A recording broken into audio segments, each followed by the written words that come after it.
Donald Trump လို့ပြောလိုက်တာနဲ့အမေရိကန်သမိုင်းမှာအငင်းပွားပွဲအများဆုံးပွဲစုဆုံးသမ္မတလို့မြင်ကြမှာပါနိုင်ငံရေးနယ်ပယ်မှာရောစီးပွားရေးနယ်ပယ်မှာပါအရန်အောင်မြင်တဲ့ Donald Trump ဟာတစ်ဖက်မှာကောက်တီးအားကစားကိုလည်းဆွဲဆွဲမဲ့စော့ကစားတဲ့သူဖြစ်ပါတယ်ကောက်တီးအားကစားနဲ့ပတ်သက်ပြီး contribution တွေပံ့ပိုးမှုတွေလည်းအများကြီးလုပ်ထားတာပါ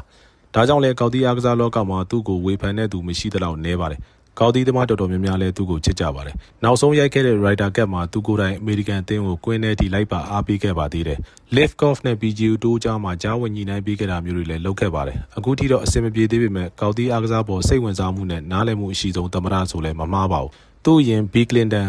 George Bush Obama တို့လည်းကောက်တီးရိုက်ကြပေမဲ့သူ့လောက်ဒီအားကစားကိုအားပေးအားမြောင်မရှိခဲ့ပါဘူးအခုဗီဒီယိုမှာပြောပြချင်တာကဒီဘီလီယံနာသမ္မတကြီးရဲ့ Golf Life အကြောင်းပါကောက်တီးအားကစားကိုတက္ကသိုလ်ကျောင်းသားဘဝကလေးကဒီဇိုင်းမဲ့ဆော့ခဲ့တယ်လို့ဆိုပါတယ် Golf Digest ရဲ့အလိုရ Handicap 2.8 လို့ပြောပါတယ် Trump နဲ့ကစားမှုတဲ့ Golf Digest ရဲ့ဆောင်းပါရှင်ကတော့ Trump ရဲ့ကစားပုံနဲ့ပတ်သက်ပြီးအခုလိုပြောပြထားပါတယ် Trump ရဲ့ drive က low fade ဖြစ်ပြီးကိုင်း230လောက်ပြေးတယ်လို့ဆိုပါတယ်အဲ့ဒီအတွက်အမှားနေပြီး ref ထဲရောက်တာနဲ့ fairway ပြောက်တာမရှိသလောက်ပဲလို့ဆိုပါတယ် ball striking ကောင်းမှုပြီးနီးယားဂိမ်းမှာ chip and run အသုံးများပါတယ် loft အသုံးပြုတာနည်းတယ်လို့ဆိုပါတယ် putter လည်းကောင်းတယ်လို့ပြောပါတယ် Trump ရဲ့ကောက်တီးယူဆကတော့ရှင်းပါတယ်သူများများမတွေးဘူးသူအသိစိတ်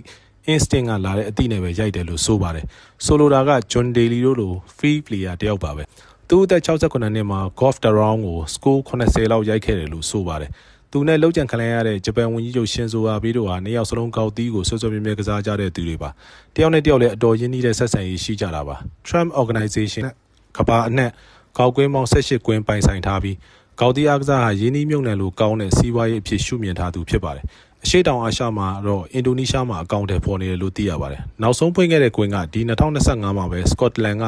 အဘာဒင်းကွင်းဖြစ်ပါတယ်လင့်ကွင်းမျိုးစားဖြစ်ပါတယ်အဲ့ဒီကွင်းဖွင့်တော့ကဒေါ်နယ်ထရန့်သွားရိုက်ခဲ့ပါသေးတယ်သူစီးတဲ့လုံခြုံရေးကာကွယ်ယူထားတဲ့တန်ကြက်ကဘက်ကီကို Golf Force 1ဆိုပြီးတော့တင်စားကြပါတယ်ကောက်တီးအားကစားမှာညစ်ပတ်တယ်လို့လည်းနာမည်ကြီးပါClub Championship 16ချိန်ရထားပြီးတော့အကုန်လုံးကသူပိုင်တဲ့ကွင်းနေမှာပါတခါတလေသူဝင်မပြိုင်လဲအနိုင်ရသူဘယ်သူလဲမေးပြီးဟာဒီလူငါတော့မကောင်းဘူးပဲဆိုပြီးတော့ချန်ပီယံဝင်လုပ်တတ်တယ်လို့လည်းပြောကြပါသေးတယ်ဝေဖန်ရေးဆရာတယောက်ကတော့ကောက်တီးအားကစားနဲ့ပတ်သက်ပြီးသူ့ကို Commander in Chief ဆိုပြီးရေးထားတဲ့စာအုပ်တုပ်တောင်ထုတ်ခဲ့ပါသေးတယ်ညစ်ပတ်တဲ့နေရာမှာတော့ဦးစီးချုပ်ပဲဆိုပြီးတော့ပေါ့သူ့ရဲ့မြေးမဖြစ်သူ Kyle Trump ကလည်းအဖိုးချေရနေပြီးကောက်တီးအားကစားမှာထူးချွန်သူပါ Donald Trump ရဲ့ချွေးမဟောင်းဖြစ်သူKyle Trump ရဲ့အမေ Vanessa Trump ဟာကျွန်တော်တို့ကောက်တီးအားကစားရဲ့ဂုတ်ကြီး Tiger Woods ရဲ့လက်တလောရည်စားလည်းဖြစ်ပါကဲဒါကတော့အခုအီရန်ကိုစစ်တိုက်ပြီးအရှေ့အလယ်ပိုင်းကိုပတ်မှွေနေတဲ့ကောက်တီးသမားသမ္မတကြီး Donald ရဲ့ Golf Life ပဲဖြစ်ပါတယ်အကြာကြီးအလုံးမအားလို့မတင်ဖြစ်တဲ့အတွက်အားလုံးကိုတောင်းပန်ပါ